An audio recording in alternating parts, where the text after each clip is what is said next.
جب اللہ نے حضرت آدم علیہ السلام اور اماں حوا کو جنت میں رہنے کا حکم سنایا اور ابلیس کو جنت سے بے دخل کر دیا تو ابلیس کو بڑی تکلیف ہوئی اور وہ اپنی اس دشمنی کی آگ میں جلنے لگا اور ہر وقت اس طاق میں رہنے لگا کہ کیسے ان کو جنت سے نکلوایا جائے۔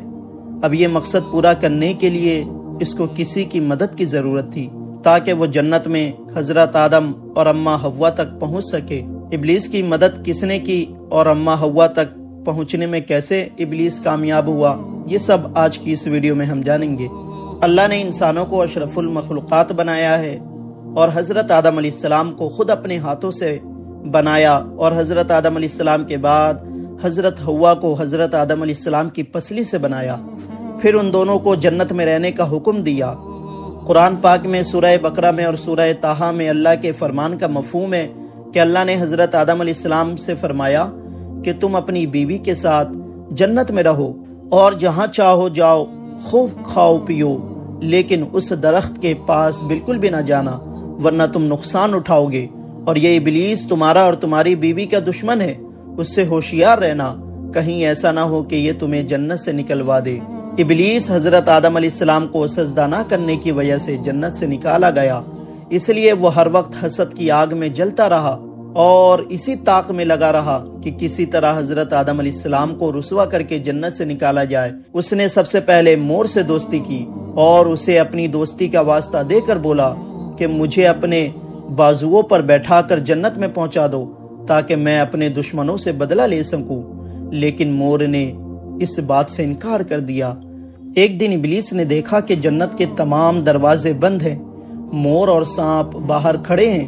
ان کو دیکھ کر ابلیس نے چال چلنے کا سوچا۔ ابلیس فوراً جنت کے دروازے پر کھڑے مور کے پاس گیا، ہمدردانہ لہجے میں اس سے کہا کہ بہت جلد تمہیں اور حضرت آدم علیہ السلام کو جنت سے نکال دیا جائے گا، ایسا کرو کہ تم مجھے جنت میں لے جاؤ تو اس کے بدلے میں تمہیں ایک ترکیب بتاؤں گا۔ میں دعویٰ کرتا ہوں کہ جس پر عمل کر کے تم اور حضرت آدم علیہ السلام کبھی جنت سے نہیں نکالے جاؤ گے۔ مور ابلیس کی بات سن کر فکر مند ہو گیا، کچھ دیر سوچنے کے بعد کہنے لگا کہ تمہاری بات تو میرے دل کو لگی، لیکن میں تمہیں اندر کیسے لے کر جاؤں، وہ بھی اتنے محافظوں کے ہوتے ہوئے؟ تو ابلیس نے فوراً جواب دیا کہ کیا تم نہیں جانتے میں منتر پڑھ کر خود کو ایک موتی میں تبدیل کر سکتا ہوں، تم مجھے اپنے منہ میں دبا کر جنت کے اندر لے جانا۔ یہ کہہ کر ابلیس نے منتر پڑھا اور خود کو چھوٹے موتی میں بدل لیا۔ پھر مور نے ابلیس کو اپنے منہ میں رکھ کر جنت میں داخل ہوا۔ یوں ابلیس ملعون ایک مور کی مدد سے جنت میں داخل ہو گیا۔ یہ مور ابلیس کو منہ میں لے کر سیدھا اماں حوا کے پاس پہنچا۔ ابلیس نے دوبارہ منتر پھونکا اور انسان کی شکل میں آ گیا۔ انسانی شکل میں آنے کے بعد اس نے اماں حوا کو ورگلانے کی کوشش کی اور کہنے لگا کہ اگر آپ نے اس درخت کا پھل نہ کھایا تو آپ کو جنت سے نکال دیا جائے گا۔ اماں حوا بولی یہ درخت تو ممنوع ہے، اس کا پھل کھانے سے منع کیا گیا ہے۔